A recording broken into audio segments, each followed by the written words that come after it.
অন্যদিকে এনআই গিয়েছে, সব ঠান্ডা হবে, অ্যাসিড পড়েছে, সব পোকামাকড় বেরোচ্ছে, ইঁদুর সাপ বেরোচ্ছে, সব বেরোবে। পশ্চিমবঙ্গকে দুষ্কৃতি মুক্ত করবেই কেন্দ্রীয় সরকার। ষড়যন্ত্র আছে বলেই এনআই এসেছে, এটা আন্তর্জাতিক ষড়যন্ত্র। সন্দেশখালী তো ঠিক তাই, ভূপতিনগরেও তাই হচ্ছে। প্রতিক্রিয়া দিলীপ ঘোষের। এনআই গেছে, সব ঠান্ডা হবে, এখন অ্যাসিড পড়েছে, সব পোকামাকড় বেরোচ্ছে, ইঁদুর বেরোচ্ছে, সাপ বেরোচ্ছে, সব বেরোবে, সব ঠান্ডা হবে। পশ্চিমবঙ্গকে দুর্নীতিমুক্ত আর দুষ্কৃতিমুক্ত করবে কেন্দ্র সরকার। ষড়যন্ত্র আছে বলে এনআইএ এসছে, আর এটা কোনো ছোটোখাটো নয়, আন্তর্জাতিক ষড়যন্ত্র। সন্দেশখালীতেও তাই, ভূপতিনগরে তাই, এরকম জায়গায় জায়গায় পশ্চিমবাংলার ঘা হয়ে গেছে, সেগুলো রিপেয়ারিং চলছে। এনআইএ সব বার করছে, আর অনেক তথ্য আসবে, বলার কিছু নাই, সব। দিলীপ ঘোষ যখন বলছে এনআই গিয়েছে, সব ঠান্ডা হয়ে যাবে, শুধু তাই না, অ্যাসিড পড়েছে, আর অ্যাসিড পড়েছে মানেই সমস্ত পোকা মাকড় কিলবিল করে তারা বেরোতে শুরু করছে। শুধু তা না, এনআই গিয়েছে, সব ঠান্ডা হয়ে যাবে। এবং বিভিন্ন জায়গায় কেন্দ্রীয় এজেন্সির ওপর হামলার ঘটনা, বিভিন্ন মহলে নিন্দার ঝড় উঠছে। বকটুই দিয়ে শুরু হয়েছিল, বকটুই সিবিআই এর ওপর হামলার ঘটনা, সেখানে সিবিআইকে কাঠগড়ায় দাঁড় করানো হয়েছিল। বাদ গেল না চলতি বছরে ইডি 5ই জানুয়ারি সন্দেশখালী সরবেরিয়ায় যখন শেখ শাহজাহান রেশন দুর্নীতি মামলায় তদন্তে শেখ শাহজাহানের খোঁজে ইডির কর্তারা গিয়েছিলেন, সংবাদ মাধ্যমকেও র্যাপ করা হয়নি। রীতিমতো ইডির ওপর হামলা, এক আধিকারিকের মাথা ফাটে। একইভাবে 6ই এপ্রিল রীতিমতো এনআইয়ের ওপর হামলার ঘটনা বারবার। তৃণমূলের রাজ্য সহ সভাপতি জয়প্রকাশ মজুমদার রয়েছেন আমার সঙ্গে টেলিফোন লাইনে। জয়প্রকাশ দা, স্বাগত জানাই। দিলীপ ঘোষ বলছেন অ্যাসিড পড়েছে, সব পোকামাকড় বের হয়ে যাবে, কেন্দ্রীয় সরকার সব পোকামাকড় বার করবে, কি বলবেন?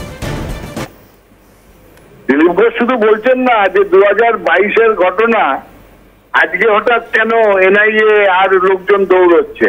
সব কি ইলেকশন হলেই এদের মনে পড়ে, দিলীপ ঘোষদের মনে পড়ে যে আমাদের নিজেদের সংগঠন নেই, ক্যাডার নেই, লোক নেই, জন নেই, তাই জন্য এনআইএ এর কিছু লোক, ইডির কিছু লোক, সিবিআই এর কিছু লোক, কেন্দ্রীয় বাহিনী, এইসব দিয়েই নির্বাচন করতে হবে?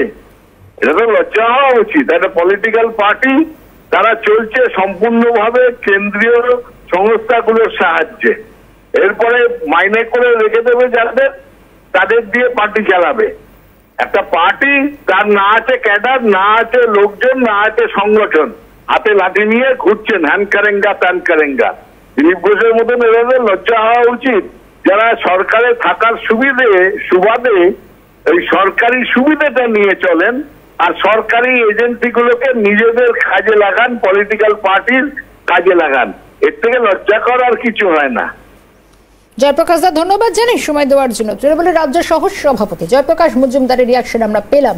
তবে দিলীপ ঘোষ যা বললেন আরো একবার, তৃণমূল রীতিমতো নির্বাচনী ভোট প্রচারে ব্যস্ত, কিন্তু তার মধ্যেও আজ মূলত তিনি যে বক্তব্য রেখেছেন, যা বলছেন যে কেন্দ্রীয় এজেন্সির ওপর হামলার ঘটনা এনআইও ছাড়বেন না, এবং ইঁদুর সাপ সবই বেরোচ্ছে কারণ অ্যাসিড পড়েছে, এনআইএ গিয়েছে, সব ঠান্ডা হবে। আরো একবার শোনাবো দিলীপ ঘোষ কি বলছেন। গেছে, সব ঠান্ডা হবে, এখন অ্যাসিড পড়েছে, সব পোকামাকড় বেরোচ্ছে, ইঁদুর বেরোচ্ছে, সাপ বেরোচ্ছে, সব বেরোবে, সব ঠান্ডা হবে। পশ্চিমবঙ্গকে দুর্নীতিমুক্ত আর দুষ্কৃতিমুক্ত করবে কেন্দ্র সরকার। ষড়যন্ত্র আছে বলে এনআইএ এসছে, আর এটা কোনো ছোটোখাটো নয়, আন্তর্জাতিক ষড়যন্ত্র।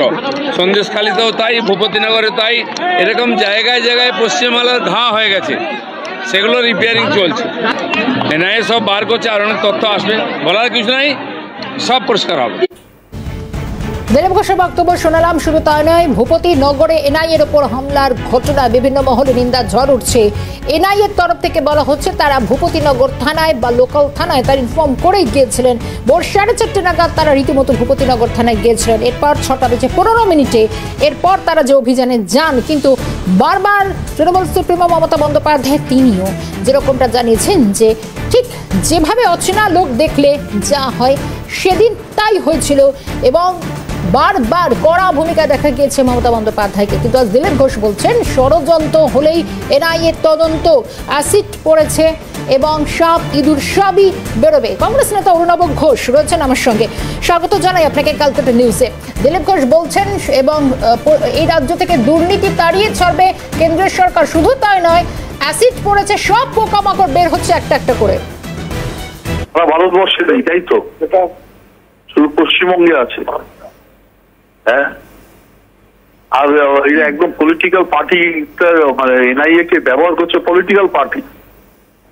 হ্যাঁ, আর বিজেপির মতো তো এরা এত টাকা কালেকশন তো করেনি সারা ভারতবর্ষে, সারা মানে স্বাধীনতার পর এত কালেকশন কেউ করেনি।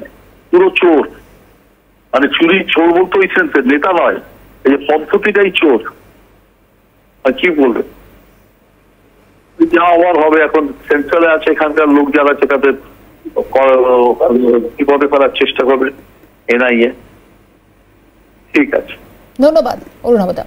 কংগ্রেস নেতা অরুণাব ঘোষ ছিলেন, আমরা একটা স্বল্প প্রতিক্রিয়া পেলাম তার কাছ থেকে।